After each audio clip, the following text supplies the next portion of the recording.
Basically, piles is a clinical condition in which the patient is suffering from there is a pain at the anal region. इसमें ज़्यादातर ऐसी चीज़ें होती है कि जहाँ पे आप while going for the stool, जब आप टॉयलेट के लिए जाते हैं तब आपके एनल रीजन में पेन होता है। along with उसमें अगर आपको पेन है उसके साथ उसमें स्वेलिंग भी हो सकता है and there is also bleeding. So जब ब्लीडिंग होता है उसको बोलते हैं haemorrhoids and the when there is a only swelling along with the pain that will be called as a piles. So piles के भी दो टाइप्स होते हैं, एक रहता है एक्सटर्नल पाइल्स, एक रहता है इंटरनल पाइल्स। अभी ये पाइल्स और हीमोरॉइड्स किसको होते हैं? पाइल्स ये जो चीज़ है इसमें पेशेंट को basically the complaints actually started with the constipation या hard stool.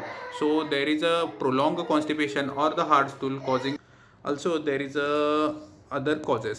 So basically sedentary habit, जिन लोगों को बैठे रहने का ऑक्यूपेशन है, मोस्ट ऑफ द जो सेडेंट्री हैबिट है, सेडेंट्री हैबिट मीन्स कि जो लॉन्ग पीरियड के लिए बैठे रहते हैं, जैसे कि कोई टीचर है या फिर कोई व्यापारी लोग हैं जो बिजनेस करते हैं, या फिर बहुत सारे ऑक्यूपेशंस है लाइक डॉक्टर्स है, या फिर जिनका सिटिंग हैबिट है कि लॉन्ग पीरियड के लिए सिटिंग रहते हैं, तो उनको क्या होता है फॉर द रेक्टल रीजन जो रहता है उसके ऊपर प्रेशर होता है and that continuous pressure on to that area leads to the engorgement of the veins in the rectal region. Okay, but इसको सभी को होता है ऐसे नहीं होता, बट इसमें यूजुअली अगर आपका dietary habit that is also important role to played.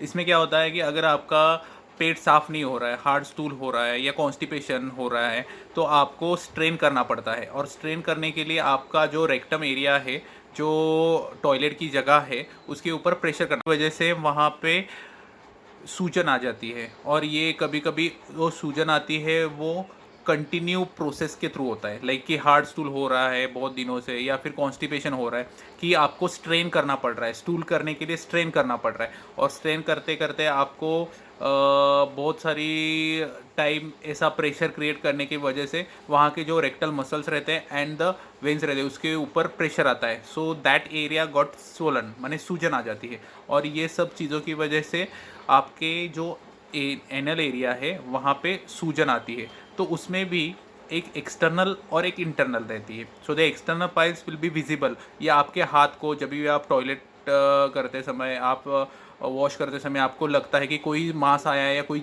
सूजन जैसी गठान जैसे लग रही है, so that is external piles. और इंटरनल पाइल्स रहते हैं वो तो विदाउट एग्जामिनेशन समझते नहीं है। So this is the now for the piles. Next video we will discuss regarding the features.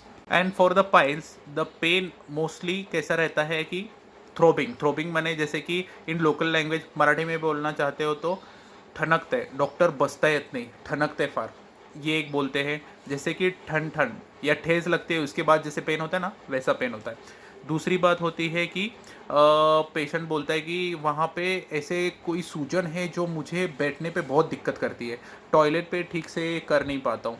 सो ये जो कैरेक्टरिस्टिक पेन एंड ये सिम्टम्स है that is for the haemorrhoids. So for the haemorrhoids उसमें क्या होता है कि आइदर पाइल्स भी रहेंगे, बट ब्लीडिंग पाइल्स को हीमोरॉइड्स बोलते हैं। अगर ये पाइल्स, इसमें से खून निकलता है, अभी ये खून निकलता है तो कैसे निकलता है, जो प्रेशर करते हैं while passing the stool, usually जो कॉन्स्टिपेटेड पेशेंट्स रहते हैं उनको, तो that time that pressure create on the mucous membrane leads to the bleeding from the rectal region. और ये यूजुअली आप टॉयलेट करने के बाद या टॉयलेट करने से पहले गिरता है, वो बूंद बूंद गिरता है। Okay, it wasn't mix with your stool. So अगर आपके टॉयलेट के साथ मिक्स नहीं हो रहा है तो mostly it is the cause due to the आपका पाइल्स रहेगा। ओके, सो द पाइल्स जो ब्लीडिंग रहेगा उसको हीमोरॉइड्स बोलते हैं। और ये क्लिनिकल कंडीशन में there is a pain, intense cutting type of pain, मैंने ऐसे लग रहा है कि कट गया है, इंटेंस बर्निंग, जलन टाइप ज़्यादा हो रही है, और द चुभन भी रह सकती है।